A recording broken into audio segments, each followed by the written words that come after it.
Você está no canal Mapa do Dia com o pastor Oswaldo Lima. Hoje é domingo, dia 15 de junho de 2025. Muito bom ter você por aqui, seja bem-vindo.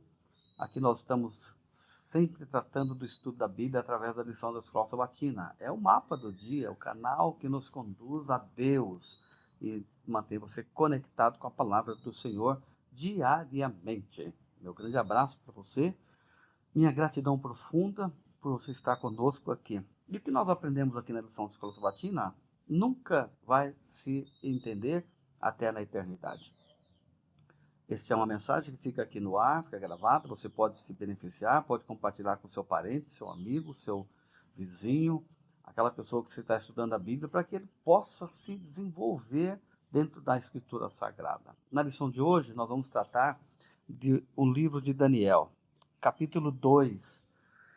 E aqui no capítulo 2 de Daniel, nós encontramos a profecia mais importante dos dias de Daniel para cá. Porque cumpre um período profético através da metodologia de interpretação historicista. O que significa isto? Nós, da Igreja Adventista do Sétimo Dia, compreendemos a profecia e a ligação estreita com a história. Por isso o princípio historicista. A história vai confirmando a profecia bíblica ao longo do seu desenvolvimento. E Daniel 2 é fantástico porque é o período em que Babilônia está no seu auge, no seu apogeu. O rei Nabucodonosor está desfrutando dos seus melhores momentos e conquistas, conquistando nações vizinhas, e desta feita terminou de conquistar Jerusalém. No ano 605 ele faz a invasão, leva cativos os principais líderes ou principais filhos da nação, os nobres, entre eles havia Daniel, Sadraque, Mesaque e Abednego. Esses 4 jovens, entre tantos outros que foram para lá, esses se destacam pela sua sabedoria, pela sua capacidade muito intelectual, muito maior do que a dos demais príncipes e líderes de outras nações conquistadas, por um diferencial. Esses jovens serviam a Deus, o Deus do exército, o Deus de Israel. E por ironia, parece que aqui a divindade babilônica, o deus Marduk e os deuses do templo de Nabucodonosor, eles pareciam ser vitoriosos porque eles tinham conquistado até Jerusalém. Porque o Deus de Israel não pôde resistir à Babilônia, ao rei Nabucodonosor. E lá no palácio, nas escolas, nas universidades da Babilônia, tudo se conspirava contra o Deus de Israel. E ali estavam os meninos, os jovenzinhos, tentados, provados, porque o Deus de Israel não os defendeu do cativeiro. Como escravos, se tornam eunucos, Daniel é um desses, servos do rei, e ali no palácio, eles começam a passar por provações muito difíceis de serem enfrentadas. E o rei Nabucodonosor vai dormir. E numa dessas noites de sono, ele tem um sonho do qual, quando ele se acorda do sonho, ele não relembra de nada. Ele esqueceu o sonho e muito menos o significado do sonho. E quando ele propõe para os magos, os reis, os adivinhos da corte, para que relembrasse o sonho para ele e desse a interpretação do sonho, porque esse sonho deixou o rei perturbado. Os magos não sabiam o que fazer, os magos tentaram enrolar o rei, dizendo: rei, se o senhor contar o sonho, a gente dá a interpretação. Então o rei faz um decreto de morte, um decreto terrível. Todos os sábios devem morrer porque estão incompetentes, estão debochando de mim, estão brincando comigo. E nesta ocasião, Daniel pede um tempo para a Babilônia. E a notícia chega ao rei de que Daniel, ele quer um tempo. E Daniel vai orar com seus amigos e pedir a Deus que os livre da morte, porque eles estavam envolvidos dentro dos sábios que não souberam interpretar o sonho. Embora que eles não estivessem na presença dos sábios e do rei, na hora que eles disseram que não sabiam nada. Então, Daniel, à noite, tem uma revelação pelo Espírito Santo da história, do sonho que o rei tinha tido. E quando ele vai à presença do rei, ele diz: Daniel, eu estive orando ao meu Deus, e o Deus do céu me fez saber a interpretação, o sonho e a sua interpretação. E o rei diz: eu estou aqui para ouvir. E quando Daniel começa a contar, foi uma estátua de metal, começando com a cabeça de ouro, peito de prata, quadril de bronze, pernas de ferro e pés de ferro e barro. Essa estátua era enorme, mas uma pedra cortada sem auxílio de mãos cai do céu, atinge a estátua nos seus pés e a estátua se esmiuça, se despedaça e aquela pedra cresce e se torna uma grande montanha. E ali estabelece o seu domínio. O rei ficou impressionado porque era exatamente tudo isso que tinha acontecido no seu sonho. E agora, eu quero saber o que significa.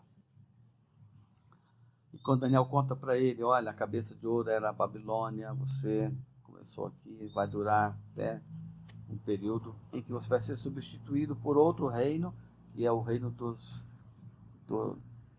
medos e persas, que também vai durar, que é o peito de prata, depois o quadril de bronze vai substituir o peito de prata, e vai ser os gregos, depois as pernas de ferro, Roma, e os pés de ferro e barro, as nações europeias. A pedra é o reino de Deus, que vai se estabelecer aqui para todo sempre.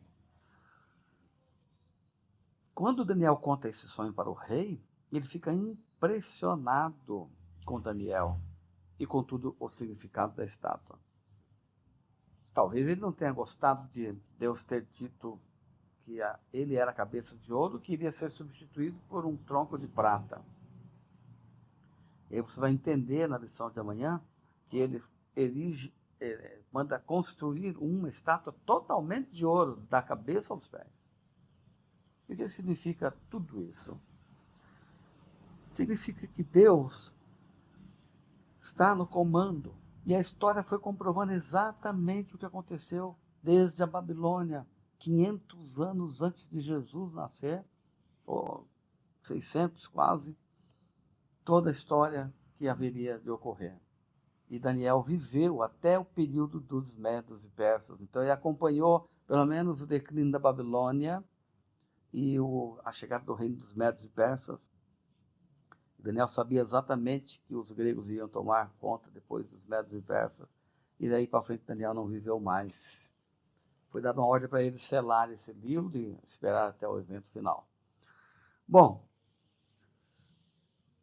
a Babilônia dura do ano 605 até o ano 538 e é substituído pelos medos e persas no ano 538, que vai se estender até o período que os gregos entram no governo no ano 331, tudo antes de Cristo.